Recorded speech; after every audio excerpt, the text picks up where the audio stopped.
नमस्कार प्यारे बच्चों, आज हम पढ़ेंगे कक्षा 7 का वसंत भाग 1 पाठ 3 हिमालय की बेटियां। इसके लेखक हैं नागार्जुन जी। हिमालय की बेटियां नागार्जुन द्वारा लिखित एक श्रेष्ठ लेख है, एक अच्छा लेख है, एक अच्छी रचना है।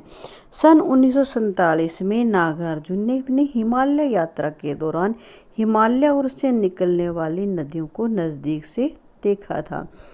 जब नागार्जुन जी हिमालय यात्रा करने हिमालय के वहाँ पे घूमने गए तो वहाँ पे उन्होंने वहाँ से निकलने वाली नदियों और हिमालय को बहुत बारीकी से उनका वर्णन किया है, बहुत नज़दीक से उनको देखा है। जब हम कहीं पे देखने जाते हैं किसी चीज़ को, घूमने के लिए वहाँ पे देखने के लिए किसी चीज़ को जाते हैं तो हम उसके बारे में ज़्यादा वर्णन कर सकते हैं, यानी कि उसके बारे में हमें ज़्यादा पता चलता है। अगर हम किसी दूसरे व्यक्ति से उस जगह के बारे में कुछ पूछते हैं या उसके बारे में कुछ पता चलता है तो शायद हम इतना नहीं समझ पाते जितना कि हम वहाँ पे खुद जा कर के उसका निरीक्षण करके उसके बारे में पता लगा सकते हैं। उस समय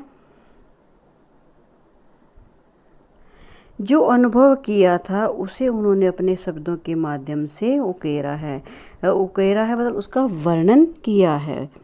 लेखक ने हिमालय को एक पिता के रूप में उससे निकलने वाली नदियों गंगा, यमुना, सतलुज आदि को उनकी बेटियों के रूप में चित्रित किया है, यानी कि उनको गंगा, यमुना, सतलुज इन नदियों को उसके बेटे के रूप में उसका वर्णन किया है।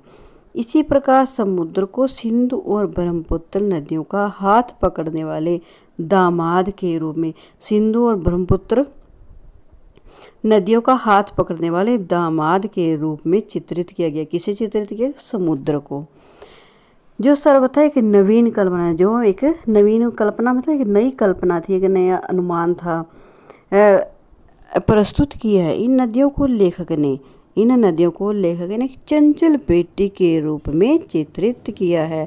चंचल बेटी से क्या मतलब है? चंचल बेटी जैसे कोई बच्चा जो ज़्यादा शरारती होता है या ज़्यादा तेज होता है, ज़्यादा चुस्त फुर्त होता है, उसे चंचल बोलते हैं। चंचल बेटी के रूप में चित्रित किया है।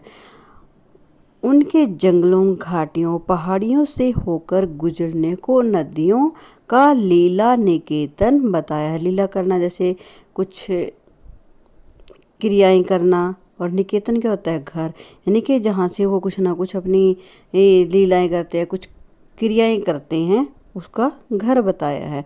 साथ ही उन्होंने अन्य लेखकों की भी हिमालय और नदियों संबंधी कल्पना को भी प्रस्तुत किया है।